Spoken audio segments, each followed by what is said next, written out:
السلام علیکم۔ میری جٹھانی ہر رات سسر جی کا مساج کرنے چلی جاتی اور میں باہر سے سنتی تو جٹھانی کی سسکیوں کی آواز آتی۔ ایک دن جٹھانی سے پوچھا تو اس کا رنگ پھیکا پڑ گیا۔ کہنے لگی تم یہ بات کسی کو نہ بتانا اور آج رات میری جگہ تم مساج کرنے جانا۔ جب میں سسر جی کے کمرے میں گئی تو سسر نے دروازہ بند کیا اور جیسے ہی لائٹ آف کی تو میرے جسم سے جان نکل گئی، کیونکہ وہاں تو میرا نام سلیمہ ہے۔ میں اس دنیا کے سب سے فحش خاندان میں بیاہ کر چلی گئی۔ جی ہاں، یہی کہنا مناسب تھا، کیونکہ وہاں کام ہی ایسے ہوتے تھے کہ سمجھ سے باہر تھے۔ میرے سسرال میں میری ایک جٹھانی اور ایک سسر ہی تھا۔ جیٹ باہر کے ملک ہوتا تھا، اس کو شادی میں بھی نہیں دیکھا، وہ آیا ہی نہیں۔ میرے شوہر کا نام قاسم تھا۔ دراصل ہماری محبت کی شادی تھی اور میرے گھر والے راضی نہیں تھے اس رشتے سے، کیونکہ میرا شوہر بہت کمزور اور بیمار نظر آتا تھا۔ میرے پاپا کو پورا یقین تھا کہ یہ نشہ کرتا ہے، جبکہ ایسا نہیں تھا۔ میں چاہتی تھی کہ ہماری شادی عزت اور سکون سے ہو جائے، پر ایسا نہیں ہو پایا اور بات بگڑ گئی۔ میرے گھر والوں نے میرے شوہر کو کہا، یہ 3 دن ہے تمہارے پاس، اس کو نکاح کر کے لے جاؤ، ورنہ چوتھے دن ہم نے اس کی شادی اس کے کزن سے کروا دینی ہے۔ شوہر نے ہاتھ پاؤں مارے، دوستوں کی مدد لی اور شادی کر لی۔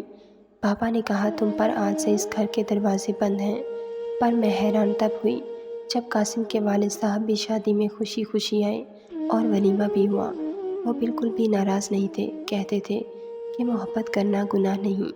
میری شادی پر ہی میں اپنی جٹھانی سے ملی۔ اس نے مجھے تسلی دی اور کہا کہ سب ٹھیک ہو جائے گا۔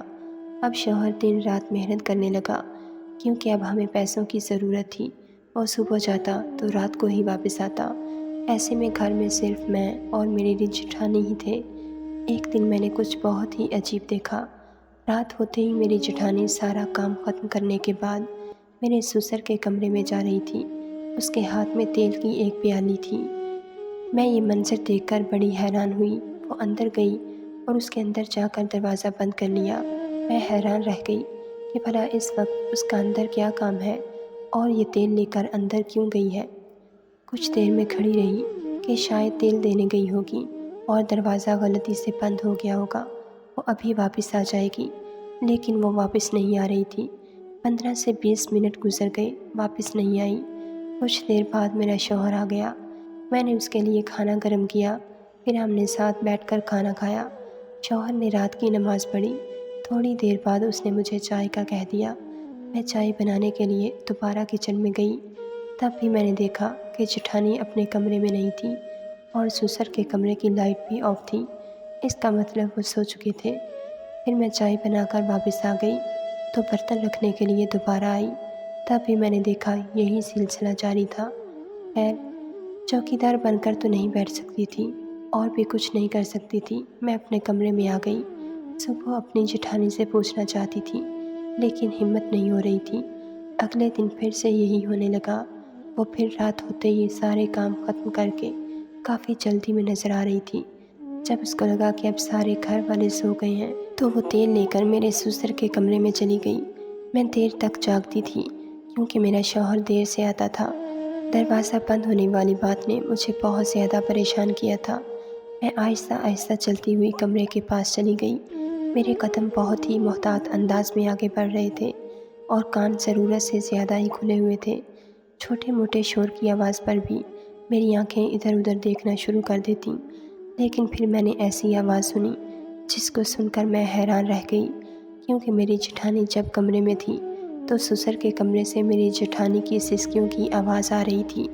میں نے اپنے کانوں کو ہاتھ لگا لیا۔ میں پوری طرح حیران رہ گئی کہ یہ سب کیا ہو رہا ہے۔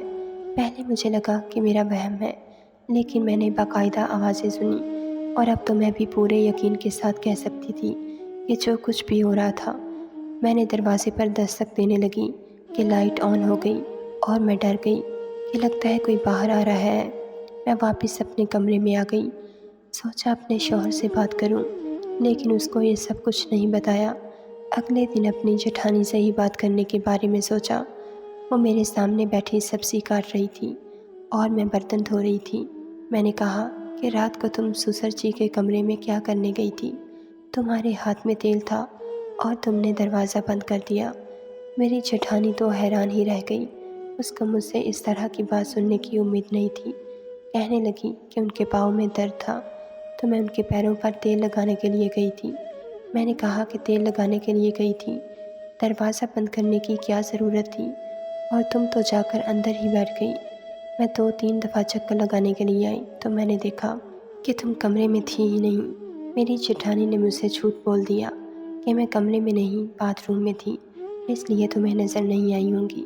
میری طبیعت تھوڑی خراب تھی، وہ مجھ سے نظر نہیں ملا رہی تھی، اپنے کام میں مصروف ہو گئی۔ میں نے کہا کہ کیا ہوا تھا تمہاری طبیعت کو؟ تو وہ جھنجھلا کر بولی کہ کیوں تم اتنی سی بات کا قیمہ بنا رہی ہو؟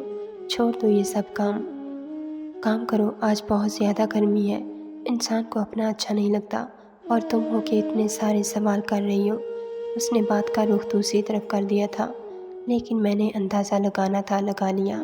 میری ایک بہت ہی قریبی دوست تھی۔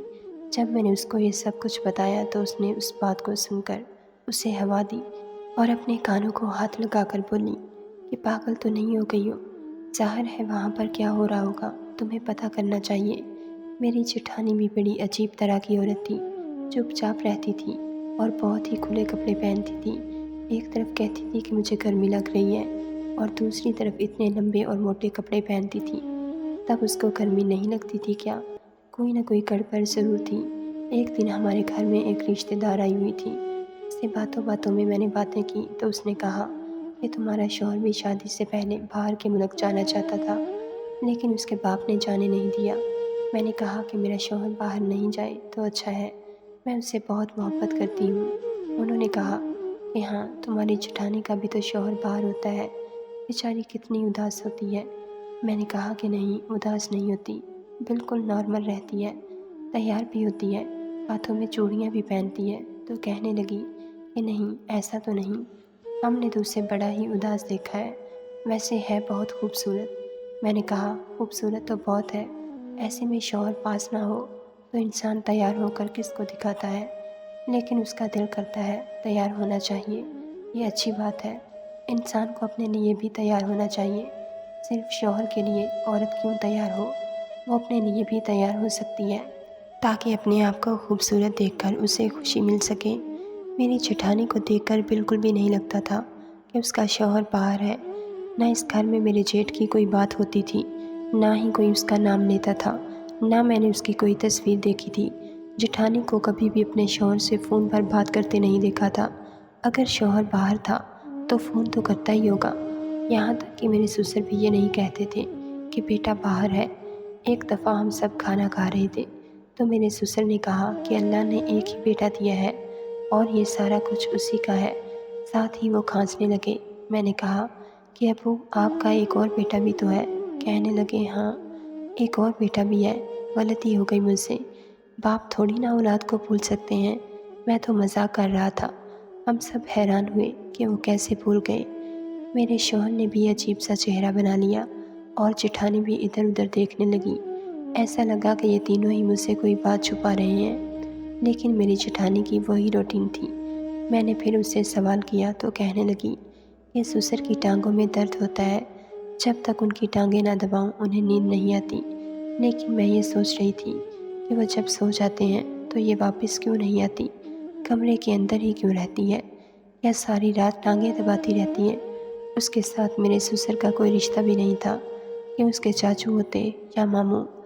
انہوں نے یہ والی بہو اپنے خاندان سے نہیں لی تھی، یہ خاندان کے باہر کی لڑکی تھی۔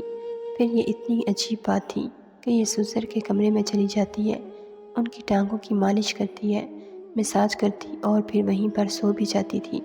اس کا وہاں کیا کام تھا؟ اور وہ آوازیں، ان کے بارے میں سوچ کر تو میرا دماغ ایسے ہی گھوم رہا تھا جو میں سوچنا بھی نہیں چاہتی تھی کہ اس گھر میں ہو رہا ہے۔ ایک دن تو کچھ ایسا ہوا کہ میں حیران ہی رہ گئی۔ میں نے اپنی جیٹھانی کو کپڑے بدلتے ہوئے دیکھ لیا۔ وہ مجھے دیکھ کر بری طرح چونک گئی، لیکن اس سے زیادہ تو میں چونک گئی تھی۔ میں نے کہا کہ آپ تو ماں بننے والی ہیں اور آپ نے مجھے بتایا ہی نہیں۔ اس کی زبان اس کا ساتھ نہیں دے رہی تھی۔ وہ پہلے تو بہت گھبرا گئی، پھر خود کو سنبھال کر بولی تو کہنے لگی کہ ہمارے خاندان میں یہ سب بتایا نہیں جاتا، جب تک 7 مہینے نہیں ہو جاتے